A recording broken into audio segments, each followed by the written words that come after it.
Welcome back. Hi. In this episode of Island Money 365, my husband is with me, as you can see. Say hey, hubby. Hello. My husband and I are going to dive into the hot topic of joint bank accounts in marriage, the benefits, the fears, and the financial impact it can have on relationships. We'll be sharing our own stories, breaking down common narratives for and against joint accounts, and offering practical advice for couples navigating this decision. So if you're interested, tune in.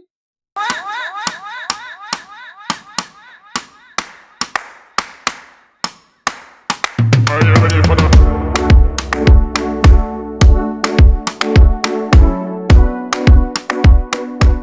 Welcome back. We are here in the studio, Island Money 365. I'm so excited to be here today, and especially to be talking about this topic of joint bank accounts with our spouse. Definitely. What do you think of And I am very happy to be here. And, I'm always here to support and offer help and guidance and everything. all that good stuff, right, babe? All that good stuff. All right. So when it comes to the topic of joint bank accounts, I did not realize it was such a hot topic. What happened was, to me, I was talking to a girlfriend and I let her know that we only have one bank account. And she was like upset, like, how can you have one bank account? And she started listing all these scenarios of what possibly could go wrong and where it was a bad decision. And, for example, suppose you guys divorce and it get messy. Suppose, he has a bad habit and you spend all the money. And I'm like, and suppose we take fabulous vacations and live amazing lives, right? Right. And she just looked at me like I'm delusional. So I really wanted us to come on and have this conversation. Not anybody's right or wrong, but to really talk about it. I've never really put much thought into it, just something that we did. So let's do that. All right, here we go. Because everything have two sides, right? And people always focus on one side versus the other. But, okay. Well, we know that's just life as in general. Yeah. Always pluses and minuses to everything. You just got to find what works for you. Exactly. So for me, I can talk from my perspective. It never occurred to me not to have a joint bank account. Like, for example, my mom and dad worked together. It was always there was no his and hers. It was theirs, right? It was our account. That's what I saw growing up. And not only that, but when we got married, when we came back, I went down and changed my name at the Social Security office. We went and opened our bank accounts, and then we moved in together. So it was, I don't know, it just never was a thought to me that this wasn't the way it's supposed to be. As my parents always tell me, once you get married, you become one. And that's in every aspect of your life. You and your spouse are now one in everything. Yes. And that's what it was. That's the idea. And that's what I've seen it to mean. So what about you?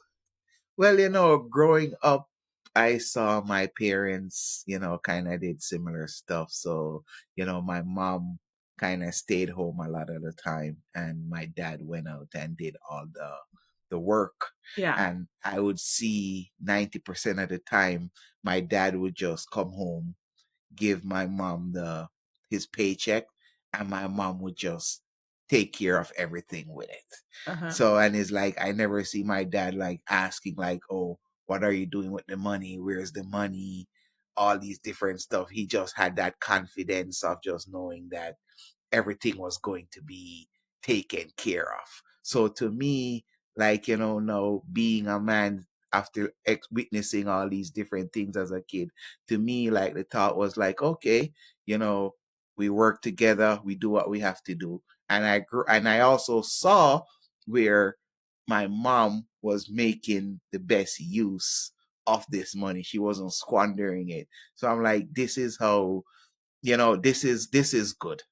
And it was something that I'm like, okay, if you can come up and, find someone to work with you like that, it would be a great idea. So again, witnessing that as a child, I didn't think of this as like being such a big to-do, but I know how different people, feel about this topic as a whole. Yeah, because nothing ever crossed your mind when we did it, right? It wasn't even a discussion. It was just, it's expected, like, this is what's going to be done. We never really had a long conversation about it. We just, okay, so let's go open our bank account. Yeah, yes. for sure. Exactly. And I love what you said that your mom didn't squander it. You saw your mom really making what is it? The best use. Best use of the money in terms of taking care of the family, in terms of allocating it to buying because a home. and my dad was not a saver. My dad knew how to make money, but he didn't know how to do anything else with that money. Uh-huh. My mom was the one who bought the house. My mom was the one who saved the money. My mom was the one who was planning for the future. And my dad was just there, just falling in line. Whatever you say, that's kind of how we're gonna do it. I like that. And it worked out for them for many, many, many years. Mm-hmm. And we're saying that because your father passed when you were young, so yes. That's why they didn't get a divorce or anything. His dad died when he was a very young age. So now we understand that one size does not fit all because people come from different experiences. Yes. Right. For example, my granny, Mama, affectionately call her Mama. She came from an experience with my grandfather, where she was in troublous. What's the word, babe? She was in how we said it delicately. She was in. I think you'd say tumultuous. Tumultuous, yes. Tumultuous relationship. And to be frank, my grandmother tell us this story all the time. My grandmother always said, make sure you put money aside. She always said, make sure you put money aside so if anything happens, you can take care of your children. And the reason why she says that is because my grandfather was a drunk, wicked drunk. I didn't know that person. I must say I did not know that part of my grandfather. The grandfather I knew was a loving man who loved his grandchildren, and it was caring, mm-hmm. always whenever I visit, always coming down the lane on his bicycle with some sugar cane or some coconuts for us. Yeah. So that's the image I have of my grandfather. However, my grandmother tell us stories, and people in the neighborhood community tell us stories that, he used to be very abusive and a very wicked drunk and spend all his money at the rum bar. Mm-hmm. And because of that, sometimes grandma saying she couldn't put food on the table for the children. And she had 5 children. Sometimes she had to borrow, get food from neighbors to feed the kids. Mm-hmm. Or sometimes my grandfather would come home so drunk and just kick over the pot off the wood. We didn't have a stove then, off the wood. Mm-hmm. And where she hid money, he would always find it. So she had to give her money to neighbors to hold for her to save so she can buy food for the family and stuff like that. So I knew where she was coming from when she said to me, make sure you always put money aside in case anything happened in life and so you can take care of your children. So that was her experience. But that was not my experience. And I wonder how many people go through this and make these decisions in their own relationship based on what other people imprint on them. Yes. Do you see that? Sometimes. I have seen that many times. I have friends who I went to college with. I have friends who I play basketball with and do other stuff with who would just never do anything like this just because of past trauma. Mm-hmm. And, seeing the type of environment that, they grew up in and also witnessed. So yes, I have seen this countless times.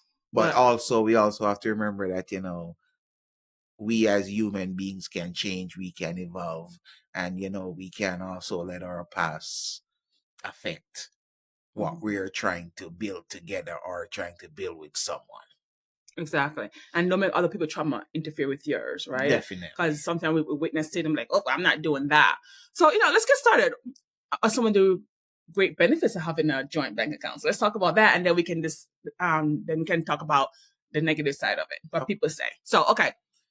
So in my opinion, I don't think you should have a joint bank account unless you are married. That's my view. What's your view on that? It depends. Really? It depends because, let's say you're with someone, but you do have it in the back of your mind or the thought to marry them one day. But you're not married. You're not married. I don't think you should. But what if you plan on being married? Well, then marry me then. Let's do it. Okay. Well, kind of like a trial run. We're not doing a trial run up in here. There's no trial run up in here. Okay. But for me, and the reason why I have this is because my view as marriage is very serious. Like, I feel that that's the highest commitment you can make to another person of yourself, right? Because you're promised to be committed to them before friends, family, and God wholeheartedly in everything that you do. Yeah. And I feel like that's the biggest commitment you can make to a person is marriage. So with that commitment now, and you're saying, yes, we're going to do this together through life, you and I together, then, then the money part can come into it easily because you're saying, okay, a joint bank account is about trust and transparency, right? And after you made a commitment, don't you think that's an easier transition that this person going to share their whole life with me? Then, well, it definitely makes it easier. And I think it will now bring about a level of comfortness and more trust and, at least some more stability. So I do see your point of view with that. Yeah, because I strongly believe that open finance reduces secrecy and encourage teamwork. Definitely. From my perspective, sharing your finances and being open, sharing your habits, right? The person seeing your habits, you're open to a level of vulnerable. I can't pronounce that word for nothing. Vulnerability. It makes you open. But the thing with being open, that you have to have grace with each other because we're both coming into a relationship with different experiences, right? Yes. So when we start being vulnerable to each other, we have to say, okay, I see where you're coming from. There's going to be a lot of conversations, and we had a lot of conversations, and then how we deal with that. Yeah. So basically, the conversation is surrounding why you think it's a good idea, why it's not a good idea, and is either we're going to give it a try or we're not. Yeah. Because at the end of the day, and this is how I think of it, and tell me if I'm wrong, I'm going to parent a child with you, right? I'm going to share my whole life with you, my fears, my anxiety, my dreams, and my goals. But yet I'm hesitant to share my money with you. It just seemed bizarre to me. And I'm not saying anybody's wrong. It's not. And this is just my point of view. It's just bizarre. I will think raising a child would cost more caution than money. Well, I think this goes back to how, or not even how, but I think this goes back to what your relationship with money has been throughout your life, or what your relationship with money has been coming up to this point, where now you have your money, but now you also have to involve another person into this whole relationship of you and your money. I think that's like probably the big struggle that a lot of people would have. And especially, sometimes when you're doing everything by yourself for so many years or so long, and you have this independency, and you know what you're doing with your money, and the thought of having someone now saying, oh, I'm doing this, you're doing this wrong, or you're doing this different, or all sorts of different stuff. But that's the wrong word. You can't say you're doing this wrong. There's no right or wrong. You got to say, no, you got to ask the person, why do you do it this way? Yes. And this is how I do it. And that's, I think, you open up this conversation versus But most argument. of the time, people don't do that. That's what I'm saying. I'm like, most of the time, people don't do that. It's more of, I think you're doing this wrong, or I think you should be doing this different. And, as we always say, there's many ways to get to the same destination. And I think that's what brings about the issue sometimes, especially around money and finance. Okay, I can see that. So let's go back to the transparency. So one of the reasons, let's get back to it. One of the reasons why I feel like joint account is a great idea. Transparency, as I said, we get to see each other money, we get to see how we operate with it, and we talk it through. Yes. Right? We do a lot of conversation, and we talk it through our budget meeting. Another thing, make budgeting easier. So in our family, I handle the budget, meaning that I do the recordings and stuff like that. But we're on the same page. We have our monthly meetings, sometimes weekly, and he has access to the budgeting app. He can look at it at any time because we use the app. Yeah. So we are constant in communication with each other. When I say joint bank accounts, some people just leave one spouse to take care of everything, and everything's on that spouse. That's not what we're talking about. We're talking about actually communicating and actually making informed decisions together about the money that you guys are bringing in. A real partnership in it. Yes, the goals. Yes. So you have to know, my husband knows exactly what's happening with the money at all times, and I do as well. So this way we have joint financial goals, right? Yes. And planning, but also we have our individual goals as well. Yes. And so talk about how you feel about our budgeting and our talks. I think our the budgeting that we do Mhm. is, at first I did struggle a little bit with it because, it was kind of hard, like putting it together and, Mhm. making sure that everybody kind of gets what they want out of the Mhm. whole budgeting process and situation. Mhm. So in the beginning it was hard, but I think over time, Mhm. when obviously we saw that, we can develop that level of trust, and we can develop that level of understanding, and that our goals were somewhat aligned or very similar, then that relaxation started to set in. So I'd say, overall now is like I'm 100% dialed in, and I'm also now not just looking at my personal goal. I'm looking at goals for us as a whole. Mhm. And the family, the kids, Yes, everything. yes, And seeing all the money all in one place, we can make more informed decision yes, versus send 20% here or 10% there. Some people, it works for some people, but for us, just seeing all the money in one place and then allocating it, we should be transparent here. yes, We all the money coming into our checking account, and then we distribute it or allocate it to the different pockets that we want it to go to in terms of yes, investment, savings. And we put a number to that, and we're comfortable with that. Some things are yes. in automation as Yes, and well. sometimes obviously, the numbers will change from time to time Mhm. or month to month, but Mhm. at least we consistently go Mhm. over these numbers to make sure it's still aligned with Mhm. our goal as a family. Exactly. Another good reason for a joint account is for emergency preparedness, right? Yes. If something should happen to you or for me, which we discuss all the time, you don't have to go to try to get passwords if you don't know the password, try to get this or get documentation to prove that you're the wife or anything like that. You know exactly where the money is. You have access to it. You can just start making decisions and use accordingly. Yes, I think that's also another big plus, because obviously in time of stress, Mm-hmm. the last thing you want to be now stressing about in addition Mm-hmm. is money. Mm-hmm. So if you already set up that foundation of these what if scenarios, Mm-hmm. I feel like it also definitely helps you when the time really comes, if you ever need it or when you get to that point. Exactly. Exactly.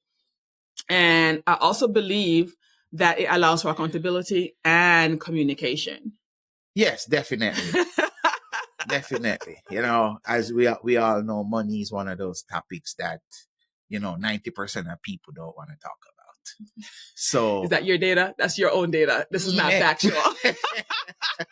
This is not factual. Maybe, This is not based on any data. well, a lot of the people that I know don't seem to like to talk about money. So maybe that's Putting just num- I'm just putting- going off of that little Putting study. numbers Yeah. out there. That's Yeah. not, do So, your own research, people. so definitely it definitely helps with the communication, because having the joint account, you have to talk, like, what are we doing this week, what are we doing next week, how are we gonna do certain things, whether it's grocery, whether it's giving the kids allowance, whether it's tithes for church, whatever the case may be, even something as simple as buying gas to put in your car. Like, it always have you engaging in some form of communication, which is good, which this communication also builds upon other things. Yes. What are the other things that we know? No, well, it also just a better relationship. I agree. I completely agree. And it kind of curtail hidden spending, right? Yes. We know a few people that do that, and we're like, we can't do that. We know exactly where the money. We see the money coming in. We look at it like, why would you want to do that? And if I always thought about, like, why would you want to hide? Why are you fearful of a spouse finding you spending the money? Why is it wrong? What are you doing, right?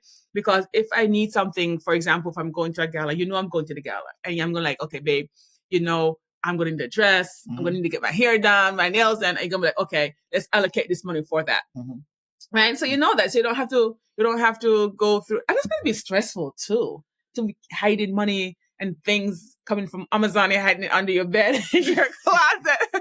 Well, from I don't know. I've never done that before, so I'm not sure.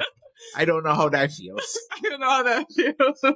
Okay. So yeah, it allows accountability and communication. The key point is that in this, it is a team effort, right? And you're not just leaving it up to one person. Yes. So if you feel like, relationship, you're a joint account, but only one person knows what's going on with the account, the money, then that's where the problem arises, isn't it? Yes. Yes. And the thing is too, like, for me, like going back a little bit, like we had this joint account Mhm. even before I even had my job or Oh had yeah, I had a, forgot about that. had a job. So technically it was just my wife alone who actually was putting in a lot of the breadwinner per se, until I eventually was able to, get a really good job and get my career going and everything. So, again, I'm that not the breadwinner anymore. no. So it definitely, that also helped in like some level of comfortness, like, just seeing how much the trust was there. Like I was not really performing or putting in my weight at the time. She was the one doing everything. And, we still made it just work. So I'm like, okay, this is real. This is good. And it just kind of shows us and, helps with character building too. Yeah, but you're pulling your weight because even though I was one out working and you're still looking for a job at the time when we got married, you were doing a thing at home. Yeah. I came home to a home cooked meal every day, house clean, everything done. So, sometimes partnership's not only about financial, it's not all about Yes. money. Yes. People contribute in different ways and you have to show appreciation because it was very nice coming home to some of those cooked food, boiled dumplings, some boiled yam, all those great stuff, Mhm. All right. So let's talk about the fears of having a joint bank account. And as a financial coach, I hear a lot of different versions of this, of the different fears people have. And I'm not saying they're not valid, they are completely valid. But we have to dig deeper when it comes to these fears and really unpack it with our spouse. And one of the fears is that the fear of losing financial independence, not having a say in your money. But remember, it's a joint account. It does not mean you don't have access to your money, right? Yes. You are working together, building your financial whole house together. Yes. Right? So I mean, but you both are saying listen to each other's point of view, providing grace when needed. And yes. And, I'm not going to sit here and say, oh, every time we're just on page and on board with everything. Like that doesn't happen. Because many times, and again, this is why this communication is good, because a lot of times, my wife is interested in doing other things that I just think is too expensive, or vice versa, or we just don't. So we talk it out, and we go through the situation, but it's not always like, oh my God, we're just gonna do everything that somebody comes up with or some idea that it's not like that. No, sometimes we're disagreeing, so we have to work it out. I mean, you have to explain to me why he think that. I explain why I feel that. And then at the end, we come to a consensus, right? Yes. Of what is it best for the family. Another thing that people might cause friction and people might not think about is different spending habits. Yes. My husband is a saver. He's a heavy saver. All right. And I'm a mix. I save, but I also spend. I also want to enjoy my money. Right. So with that said, how do we handle that? And that's something we mentioned up to this point. How do we handle that? So I know that my husband is a saver. So he takes charge of the savings accounts, right? Investments. And he watched that. That makes him feel good seeing that savings account go up. What? Go ahead. Yeah, it feels good. I'm not gonna lie. And again, this is kind of like, again, going back to your childhood, because like I remember as a sometime growing up not having enough. You had some stuff, but it wasn't enough. Now you were able to save, so when that rainy day comes, you're like not worrying about it. And that is like something that's always in the back of my mind, because you never ever want to go back to where you're coming from, in my mind. So now it's like, even if something should happen today where I temporarily lose my job or something happen, I wouldn't be like freaking out, because at least I have something saved that could carry us over. So I think that's kind of the way I look at it. And I always hear, growing up with old people and a lot of different people, they're like, save, no matter what, save. Yes, I might be one of the extremists when it comes to saving, No. but that's kind of like what I always hear. Yeah.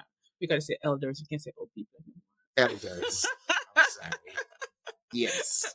No, but I totally understand. And just for transparency sake, your financial life changed drastically when the passing of your father, that you guys had to rebuild. Yeah. And it was a lot of financial stress at that time during that transition. Definitely. For you, that caused you to have these thoughts and fears yes. that comes along with it.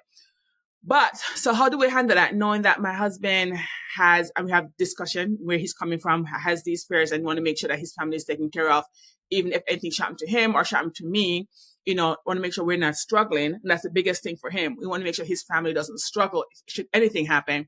So, as I said, we put him in charge, or he took charge of seeing the money grow side. I'm on the other side with the budget and everything. But at the same time, with our vacation accounts and stuff like that, because we have buckets within our budget for vacation, car maintenance, all those cash envelope section line items. Mm-hmm.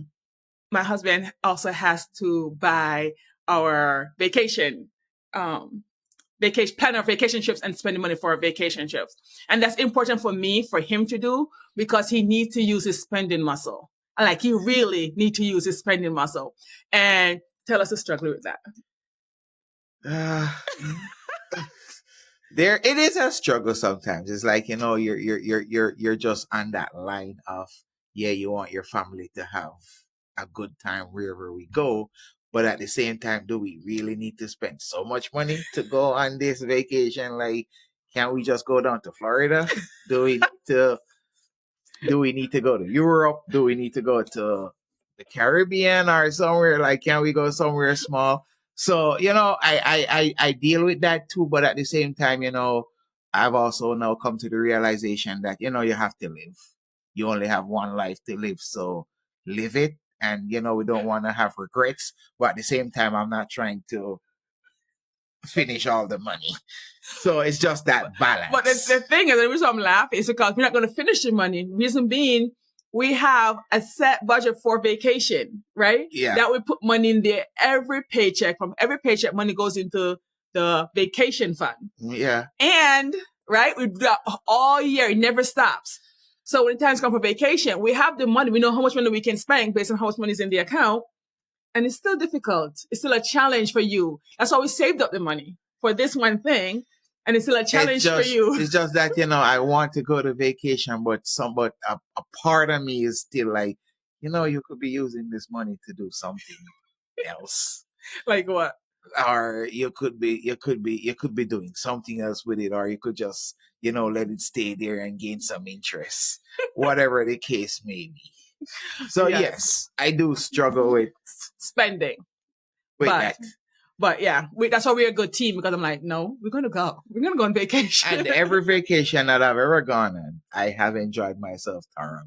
Exactly. So. Exactly. And the kids are having an amazing time. Yes. So, and mommy gets some rest, which is well needed we have young ones. But as we're talking about, another reason why people might be against joint account are the past trauma that we talked about. And trauma is real, Yes. It could be because you had food insecurity when you're younger. It could be because you see how your parents struggle after a divorce or a separation. Whatever it may be, it can really affect you. And you don't even know why you're responding or have the feelings or the habits that you do. Definitely. But, something I tell my clients is that you have to be open. You have to be open with your spouse and tell them why you have these fears, where it's coming from, and then come up with a solution together that will work for you. For example, it's not, at first I was like, why is he so tight with his money? And I was like, why are you so tight? And it could have become a real friction point for us. But after I understood where he was coming from and realized that he's just in fear of our family not being okay should something happen to him, I'm like, we both want the same thing. So I said, I can understand that, so that's why we're like, okay, but I had to explain, but this is why we have a budget, and this is why we allocate things to different line items in the budget, so we can still save, but enjoy life as well. Yes. But it wasn't until we have those conversations to actually see where you're coming from, Because if not, I just think you're stingy Yeah. and being tight. Which obviously is not the case. It's not the case. Yes. It's just fear. Just a lot Yeah. of fear. Yes. But I'm happy though, because that means I'm gonna be okay. Mhm. Should anything happen. Oh my God. So debt worries. That was a big one. That because in a relationship, you had no debt coming Yes. in. Yes. And I had debt. I had student loan, I had a car note, I had a personal loan, I had credit cards. Yeah. We Had a lot of stuff. had a lot of stuff. So did that bother you to even think about that? No. Did that cross your mind? Like, I should ask for her credit score. No, because that was not something that I was ever like it never honestly it never crossed my mind, the debt. Because number one, I saw how hard you were working to pay up all these debt. So I'm like, I know it's probably gonna take a while to pay them off, but at least you are being proactive. Mm-hmm. So it never crossed my mind about you having this debt. And yeah, honestly, it never did. It never did. Mm-hmm. So, and fast forward to now, obviously as working as this team and as this unit, obviously now, all these debts are behind Long us. gone. Long gone. So, it never crossed my mind. Oh, thanks, honey. So, hey, I was never in danger of not being Mrs. Brown. But but that can be something that's very fearful for people to feel like they're going to be entangled in the other person's debt. Mhm. You're going to take that on, and that's a big, it's a big ask depending on how much debt you have, especially with student loans being so high for a lot of people and credit card. Yeah. So, how do you think people should, if they're fearful of taking on such debt from their partner, what else can they do? How can they look at that? Well, again, this again, it is dependent on a lot of different stuff. Mm-hmm. It's dependent on the type of debt you have. Mm-hmm. It's dependent if you're actually benefiting Mm-hmm. as a result of this debt. So, like for example, Uh-huh. a student loan debt. Mm-hmm.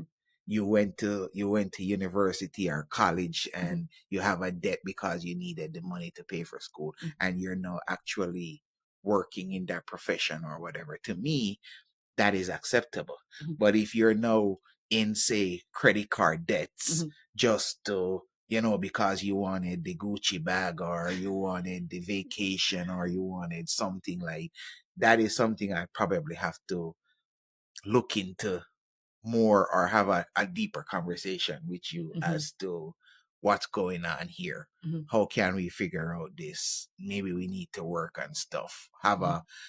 a conversation, make Mhm. some, change up some of the way how we think about it. Because to me, I think it's just the relationship you have with money that create a lot of these problems sometimes for us as individuals. True. Consumption. So if a person who you see, if you have a partner that you still have to consume, Yeah. that's a conversation you need to have. Yes, definitely. Yeah, I wasn't a consumer. I was just, car. I need to go to work. Of necessity kind of gal. I was raised with modest means. Yeah. And like for example, I was showing you, like, I went to a 4-year university and my mom was able to cash flow 100% of that for Yeah. me. So I graduated university with zero debt. Mhm. And again, it goes back to what my mom says, like, Mhm. you have to save. Mhm. And if my mom did not save, Mhm. how would she Cash flow your education. cash flow my education? I didn't have that privilege or that blessing, so thank you, Mommy Brown. Thank you, Mom. So it's We like, appreciate that. to me, it's like a proof. Yeah. Totally. So at the end of the day, right? Whatever works for you, works for you. You just have to make sure, once again, the big theme I think we keep saying is communication, right? Yes. Whether it's you want to do fully joint, which is what we do in everything. Everything is combined for all transparency and teamwork's sake. Nothing. But I should mention that even though we combine all of our money, we do give ourselves stipends for us to do whatever we want. You don't have to check in with it. That's your money. That's my money. We go and have fun with it to live. At first, when we were going through our debt-free journey, we didn't get any money, right? Yes. That was tough. Yes. There. Our pockets were empty. But as we got through that, and now that we're on the other side of that, we get stipends for ourselves. We give ourselves stipends. We agree on the amount together, and our monthly stipend that we're going and live the life we want to live, which you save. Can we agree that I should get a raise? You do deserve a raise. Oh, okay, you do deserve a raise. Yeah, okay. Whether you get it or not is different. Okay. All right. We'll come. Yeah, that is something that my friends always ask me too. Is like, if everything is joint, how do you ever surprise your wife with something, or how do you buy something and she doesn't know about it, and that's how the stipend comes in. Like, Valentine's Day, birthday, whatever, any little type of thing is like, that's how it's done. I can always do this and do that. And then also too is like, it's simple. I can easily buy something on a card, for example, a debit card or a credit card, and I can say, do not check the card this month or next month or whatever, because I'm buying something and obviously I don't want you to see it. Yeah. So it's that simple. And I don't. It's that simple. Yeah. But definitely, that's how it's done with the stipend and other stuff. And, sometimes I'll have, because I'm such a saver too, I will save my stipend also. So I do have some cash laying around sometimes that I can also use if I ever need to get something or a surprise or whatever the case may be. I usually don't. Because, right, I'm like, let's go for lunch. Cheat on me. Or I go out and I get my shit. I don't know. I usually don't. Mine is usually finished. I need to refill it next month. Okay. So either fully joint like we do, or you can do fully separated, where each partner maintains financial independence. As a married couple, you should really... it both works. I'm not saying that everybody should have a joint account. You can have your own independent account.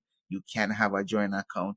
And it works. It's just based on what works for you and what kind of relationship you want, and your partner. Yes. What kind of relationship do you want? Because for me, I don't want you to be paying light and gas and me pay this. That's too much for me. I just want us to be in one, and everything comes out of the one account. You can also do a hybrid, right? Yes. Where joint accounts cover the bills and the savings, separate accounts for personal spending, and each spouse contribute a percentage or a set amount or equal amount to the joint account, right? But you have to do your financial check-in. I think that's the most important piece. You have to do your financial check-in to discuss your money decisions together, so you feel like you're still working as a unit. Definitely. And what I feel like is also important now is that, you got to also let the kids see. Oh yeah. How what your relationship is with money, so that when they grow up or when they start having their own money, they can also understand that relationship and see the pluses and minuses of doing certain things. Yeah, I agree. So, in wrapping up, for this to work, you have to start with clear communication. Definitely. Discuss expectation and fears. Create a shared account budget and financial plan, right? Yes. Where does this money go each month? What do you want to do? What's our family plan? Where do we want to go in wealth-wise and building our wealth together as a family? Maintain individual spending freedom. That's important. If you're going through a debt-free journey, that might be a little more tricky. But after you have some disposable income, we each need our own money. It's just human nature. We need to have our own money. It's just what it is. Agree on a personal spending amount each person can use without checking it. Like, it's none of your business. Whatever he does with his money, I don't care. It's not my business. It's his. And the same thing with mine. And schedule regular money talk. Stay aligned and make financial decisions together. Marriage is a partnership, and money should reflect that. Definitely. Team effort. Yeah. Yep. So, what works for you might not work for me, but no judgment. But once again, make sure whatever decision you make is not based on other people, but on your own beliefs, and really explain to your partner why you have these thoughts and what your fears and where these fears come from. So he can better understand you and not just think you're being stingy. Yes. All right. Something I always ask my guests, even though my hubby's not my guest, but something. What's What? one? You're not my guest. Am You're I my your hubby. Okay, you're my guest. You're my guest. Okay. You're my guest. You're my Okay. guest. What's one saying or proverb that your parents always use when it comes to? Well, when it comes to money, so Yes. I can give you one for money, Yes. is that my mom, Mhm. who I think is probably one of the biggest influence Mhm. in my life when it comes to money. Mhm. And in general too, Mhm. because she always have. Except mommy does spend though. Mommy spend a little bit on herself. Yeah, she Okay. does. But she always says to me, just remember, it's not what you make. It's not how much money you make that turns you into a man. It's how much money you save at the end of the day. Amen. And I always just listen to that. And obviously now you can see I'm living that. So I feel like that is something that has definitely sunk with me or stayed with me throughout all my years. Mm-hmm. Mm-hmm. And just keep doing this, because again, she always says that too, the next generation should always be better than the next. So again, what I'm doing here is, yes, for us, but I'm also trying to allow my kids and their next generation to come up and be better. Still work hard, but work hard because it's the right thing to do, not work hard because it's desperation and it's- necessity. yes, Survival. It's Yeah. survival. Yeah. So next generation need to build on top of what we have built. Definitely. Right? Keep building. Not start from scratch again. Yes. Got it. For me, is one cocoa full basket. Yes. Can you explain that one? You're more Jamaican than I am. So basically, one cocoa full basket means that you take your time. It's basically saying one step at a time. Don't rush. As they always say, to go with that same saying is that Rome wasn't built in a day. Yes. So you literally take your time and just steady wins the race. So don't feel like everything is just going to happen overnight. Mm-mm. It's not a sprint, it's a marathon. There you So go. just take your time, keep going, and eventually things will work out. If it's not working out today, figure out why and try again and see if you can figure it out tomorrow. Yeah. So just keep going. Yeah. Go on that money journey, build that wealth, and live your best life. So until next time, remember, keep your money irate.